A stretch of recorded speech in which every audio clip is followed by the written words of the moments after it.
viral and you're live on Full FM and News Radio 93.1, where we share the latest news and trends kept here for you. Let's begin with our headlines.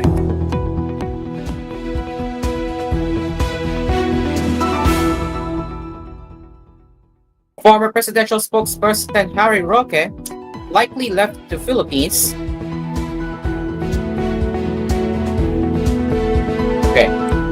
Former presidential spokesperson Harry Roque likely left the Philippines undetected using the same route as Alice Guo, according to the Bureau of Immigration.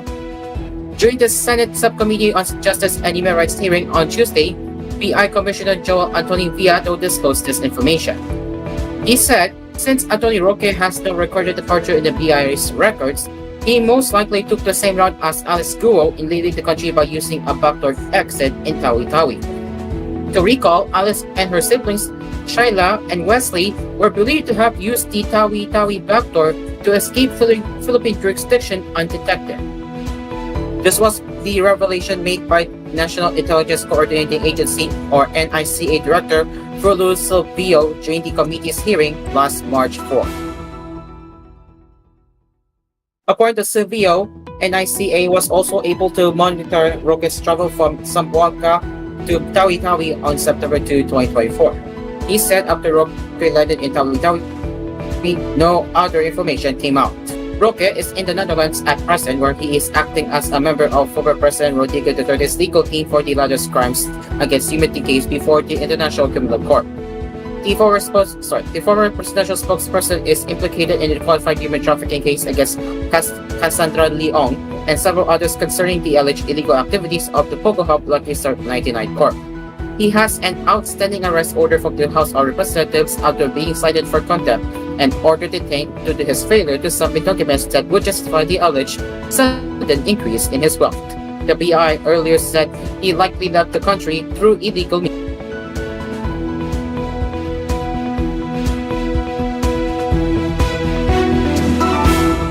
Meanwhile, the palace on Tuesday said the government may appoint its own lawyer to defend the arrest of former President Rodrigo Duterte by the International Criminal Court in response to the consolidated habeas corpus cases filed by Duterte's children. This comes after the Office of the Solicitor General recursed itself from the case, maintaining its stance that the ICC has no jurisdiction over the country. Presidential Communications Office Undersecretary Clara Castro said in a Teleradio Servicio interview, "What I know is that when I spoke with Executive Secretary Lucas Besamin, they will hire their own lawyer." However, Castro said she was unsure if this meant the government would hire a private lawyer or counsel. Asked if the government can instead appoint Besamin or even Justice Secretary Jesus Crispin Remulla to represent the government, Castro responded in the negative as both are listed as respondents in the habeas corpus case. She said, "It would be hard to defend yourself." Castro said the government may opt to hire a private counsel with the use of public funds as it involved public duty, quote-unquote. The respondents in the petition include Besamin, Remulla, the Philippine National Police, the Bureau of Immigration, and the military. It was Solicitor General Bernardo Guerrero himself, who also served as Duterte's Justice Secretary in his administration, who made the manifestation submitted before the Supreme Court on Monday afternoon. Castro said she has yet to hear about President Ferdinand Marcos Jr.'s sentiments over Guerrero's inhibition from the case, but stated that both share similar views that the ICC has no jurisdiction over the country. She reiterated that the government merely complied with its commitments with the International Criminal Police Organization, or Interpol, which enforced the ICC-issued arrest warrant against Duterte. The ICC currently has custody of Duterte after he was arrested and sent to the HQ for crimes against humanity he allegedly committed during his administration's bloody war against drugs, which left at least 6,000 people dead and human rights groups reporting at least 20,000 killed.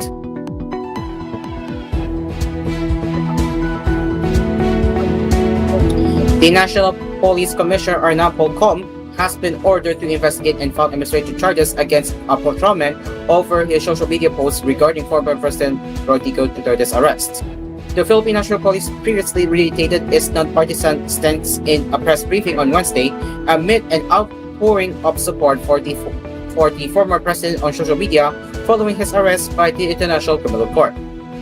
NAPOLCOM Commissioner Ralph Kalinisan, said in a statement on Tuesday, I have ordered the NAPOLCOM to immediately investigate and file administrative charges against patrolman Francis Steve Leon Fontilas, a member of the QCPD or Quezon City Police District.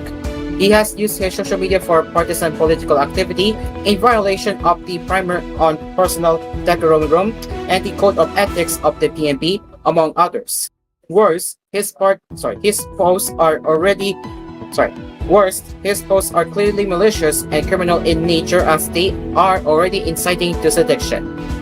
In a now deleted post originally uploaded on March 11, Bandila said, to ICC and Interpol or International Criminal Police Organization, don't even lay your finger on our tie-dye ding-dong or else we will start a war that you can't even imagine. This is not a warning. This is a threat. In a separate statement on Monday, the QCPD said it was filing a complaint against Fontilas before the Quezon City Prosecutor's Office for inciting sedition concerning the Cybercrime Prevention Act. The QCPD further said its district personnel records and management division said Fontilas was assigned to the district personnel and holding admin section since February 20, but has been absent without official leave since March 6. However, in a Facebook post on Tuesday early morning, Fontilas said he had filed a leave of absence from March 6 to 19, which was supposedly approved by his supervisor. When asked for comment, Fontilas told Inquiry Channel in a text message, "That's unlawful. I only exercise my right to freedom of expression. Then I'll be charged for that? Then I'll be charged for that? Is that how the Philippines justice system works now?" However, Kalinisan maintained, while admittedly PNP personnel have rights to freedom of expression as granted in our constitution, these rights are limited by their obligation to maintain neutrality and avoid actions that could compromise public trust and undermine the public's perception of their impartiality.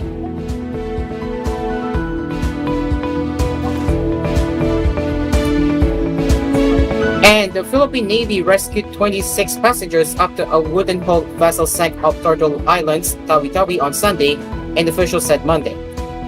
Rear Admiral Francisco Tagamolila Jr., commander of Naval Forces Western Mindanao, said the 32 passengers of the ML Bang Santa were rescued around 10:05 p.m. Sunday, approximately 17 nautical miles southeast of Turtle Islands. 6 of the passengers were rescued by a Malaysian vessel. Coordination is ongoing to facilitate the safe return, Tagamolila said in a statement. According to two survivors, the ML Bangsata departed the Turtle Islands at 1:45 a.m. Sunday bound for Sard Ubit and Tawi-Tawi. The boat encountered rough seas and sank around 6 a.m. Passengers clung to debris until their rescue. The Singaporean flag tanker EO Nia first spotted the distressed vessel and alerted authorities, enabling the Philippine Navy's vessel monitoring station Taganak and BRB Jose Lord Sr. PC-390 to launch an immediate rescue mission. NMS Taganak maintained continuous communication with EONIA, ensuring swift coordination and accurate location of the incident, Tagamolila said. The survivors received medical assistance, food, and warm clothing aboard PC-390 before being transported to Tananak Island. They were turned over to the Municipal Disaster Risk Reduction and Management Office for further care. It is now 12:12 p.m. as we will return with more news headlines that care for you right here on koolNews at noon. Stay along with us. We will be right back.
koolNews at noon.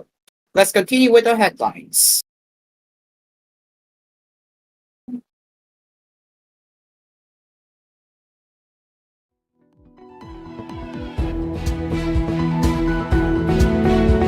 As we head over to the international headlines, Donald Trump said his administration will be releasing Tuesday remaining government files on the assassination of President John F. Kennedy, a case that still fuels conspiracy theories more than 60 years after his death. Trump announced the documents dropped Monday while visiting the Kennedy Center, a performing arts venue in Washington named after the late president. Trump told reporters, "While we're here, I thought it would be appropriate. We are, tomorrow, announcing and giving all of the Kennedy files." On January 23rd, Trump signed an executive order calling for the declassification of the JFK assassination documents, a case that still fuels conspiracy theories more than 60 years after his death. Trump said, referencing his director of national intelligence, "People have been waiting for decades for this, and I have instructed my people that are responsible," put together by Tulsi Gabbard. The January order also covered documents related to the 1960s assassinations of JFK's younger brother Robert F. Kennedy, father of Trump's Health Secretary Robert F. Kennedy Jr., and civil rights leader Martin Luther King Jr. While Trump did not share any details as to what new information the files released Tuesday will contain, he teased the sheer volume of documents to be published, telling reporters, "We have a tremendous amount of paper. You have got a lot of reading." "I don't believe we're going to redact anything," Trump added. The U.S. National Archives has released tens of thousands of records in recent years related to the November 22, 1963 assassination of then President Kennedy, but thousands of documents have been held back, citing national security concerns. It said at the time of the latest large-scale release in December 2022 that 97% of the Kennedy records, which total 5 million pages, had now been made public.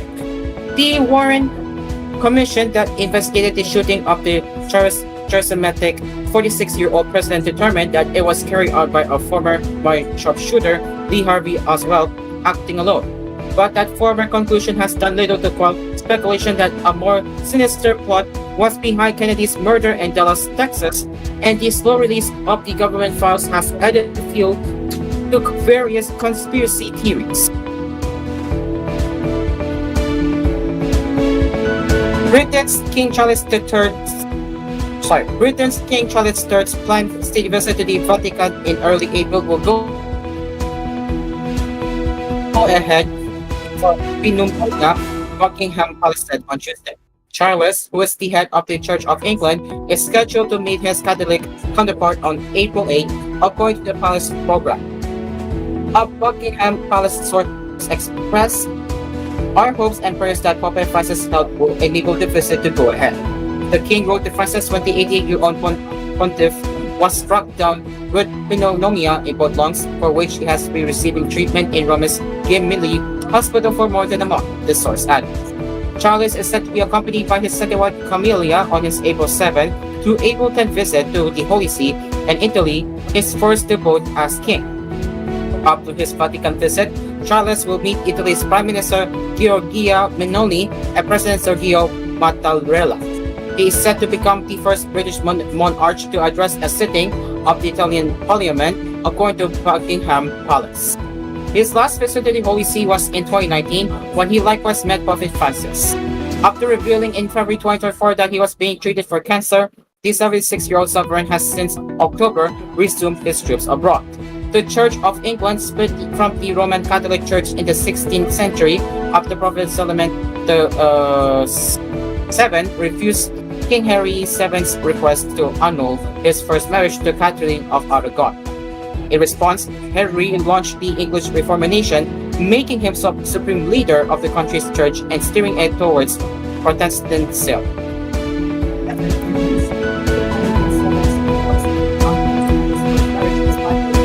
And into the business, Starbucks has been ordered to pay $50 million to a customer who was burned when hot tea spilled on his lap at a California drive-thru. Lawyers for Michael Garcia said the server who handed him three super-sized drinks in February 2020 did not push one of them into the cardboard cup holder properly. When he took the tray, the drink tipped over, causing third-degree burns to his penis, urine, and inner thus, according to a statement from trial lawyers for justice. After a hospitalization and multiple skin wraps, Michael has lived for 5 years with the disfigurement, pain, dysfunction, and psychological harm caused by the burns. The firm, which specializes in no-win, no-fee claims, said Starbucks had denied responsibility for Garcia's suffering, but before a jury trial had offered to settle for $30 million. However, the coffee giant balked at the demand for a public apology and a change of policy that Garcia wanted, so the case went to trial. A jury in Los Angeles on Friday awarded him $50 million, a figure his attorneys said would eventually cost Starbucks more than $60 million once pre-judgment interest, costs, and attorneys' fees are added. Starbucks Corporation consistently denied responsibility for 5 years, all the way up to enter trial, and attempted to escape responsibility, the lawyer's statement said. The trial was a perfect example of frivolous defense and victim blaming. We are proud of Michael for standing up for himself and having the courage to tell his story. A spokesperson for Starbucks said the company would appeal the award. We sympathize with Mr. Garcia, but we disagree with the jury's decision that we were at fault for this incident and believe the damages awarded to be excessive. Jesse Anderson, Director of Corporate Communications, said in a statement to AFP, "We have always been committed to the high safety standards in our stores, including the handling of hot drinks." The case is redundant of a 1994 landmark legal action against McDonald's in New Mexico when 79-year-old Stella Liebeck was awarded over $2.8 million after spilling hot coffee on herself. Although the reward was reduced on appeal, the Liebeck case became a touchstone issue in U.S. tort reform and was often mocked as an example of how readily Americans resort to the law.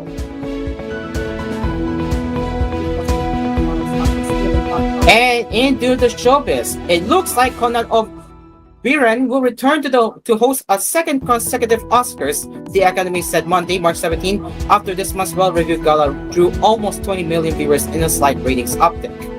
The late-night comedian will return for the 98th Academy Awards on March 15, 2026, Academy CEO Bill Kramer and President Janet Yang said in the press release. The confirmation of next year's host comes unusually early, with Kramer and Yang praising O'Brien for skillfully guiding us through this month's Oscars, where indie sex worker Nora won Best Picture. Ladies and gentlemen, it is now 1 minute before 12:30 p.m. and that will be it for koolNews at noon. We will return with more news headlines later with koolNews at 6 and koolNews Prime Time at 10:30 p.m. You can also send us your comments, suggestions, and feedback through our email at tvhthephilippines.news@gmail.com. Until then, I am Caro, and this has been koolNews at noon. We will see you later for more news headlines at 6. Good afternoon.